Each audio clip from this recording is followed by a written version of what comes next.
2026 next year, ano po ba yung mga nauusong pampaswerte po para sa ating mga kababayan? Actually po, 2026 is a fourth year, di ba? Fire force. Bali this year, tinamaan tayo sa dalawang fire. Kaya mainit ang fire pula, di ba? Mainit ang pula. Kaya mga government, magulo, mainit ulo, mga tayo lahat, mainit ulo, iwas lang sa mainit ang ulo ng mga tao for this year, ha? So, share niyo po sa amin yung mga nauusong pampaswerte po ngayon sa ating palabas.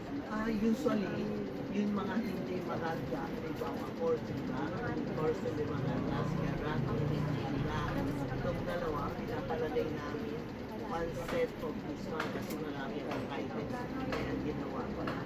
Yung kailangan nila, pinapasuot, pagpagamit ko, and always red pan para yung mga alin sa kanya, hindi sa kanya, ma-absorb niya. Tamaan ko. Actually, marami kami items, sobra. Meron po ba mga ay nabanggit ko po sa pelikula? Doon naman po tayo sa mga gamit o simbolo na nire-recommenda po yung dalhin o kaya naman ilagay sa bahay ngayon sa Actually, horse year kaya pinapalagay ko sa package na ito. Ito, takin. Sa cellphone para dala-dala na is a symbol of horse year. Pero hindi siya same. Ang rat lang hindi pwede maglagay ng horse sa bahay. So, tapos malakas kami ngayon mga bracelet. This is, we call it high soy bracelet. Mga high soy bracelet, lalaki, babae pwede. Sa lahatan na kasi ang high soy bracelet, meron tayo 5 high soy, ibang natutulog na dito. Tapos para hindi mainusulog, sa mga pula, business po, minasal. Marami tayo klase na bracelet. Tao sila sa daan tulog, ina-adjust namin para hindi mainusulog ng tao.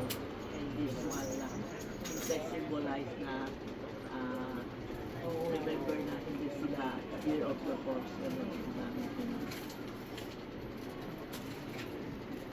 Bali, ito po ay parang pang keychain sa bag. Pwede sa bag, pwede sa keychain, pwede sa cellphone. Last year pa ako na tinulog ito. Rep, lalagay natin na metal na tapos may 7 coins, bigas para sa pinag natin. Maraming may makanin, good fortune. Ito naman metal na may kristal. Pagpasok, gusto mo malaman anong lugar ang pera nyo sa bahay. Pagpasok ng bahay, kanto, right or left na kanto, yan ang pera ng lugar ng paglagay ng pera. Kaya itong metal, nilagay natin puno, bigas.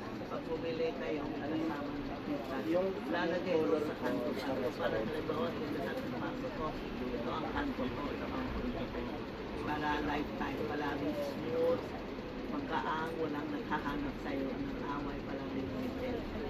Chinese New Year, para birthday din tayo po. Don't say bad word, no? Happy, maski na mali ang gawa, happy lang, happy.